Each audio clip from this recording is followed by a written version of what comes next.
Now to the record number of new coronavirus cases. More than 83,000 were reported on Friday. That number was nearly matched on Saturday before falling to more than 60,000 on Sunday, when fewer cases are normally reported.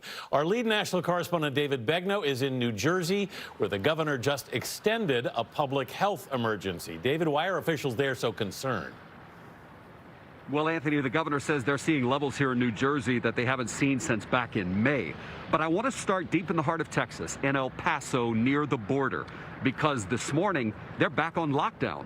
El Paso accounts for 20% of all the coronavirus cases in the state of Texas right now. These are the newly assembled tents at University Medical Center of El Paso, where the ICU is now full. So is every ICU across El Paso County. To get control of the outbreak, county officials have issued a stay-at-home order and a nightly curfew. The only people who are exempt are those going to work.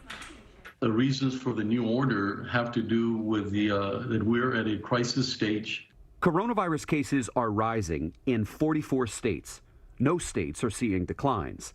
And in the last 2 weeks, half of all the U.S. states have set single-day records for new cases.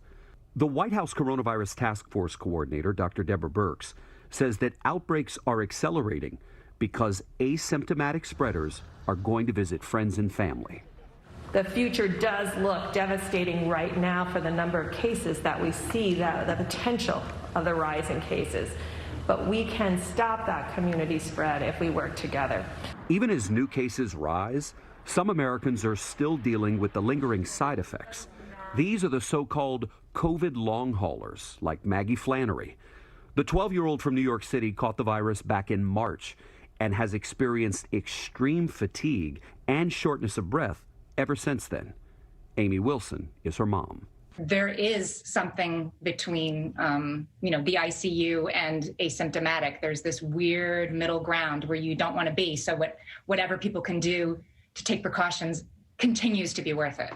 And so what do you say to parents who say, listen, I'm not really worried because my kids are young? The numbers are with you, but the risk isn't zero. COVID is not something you want to get.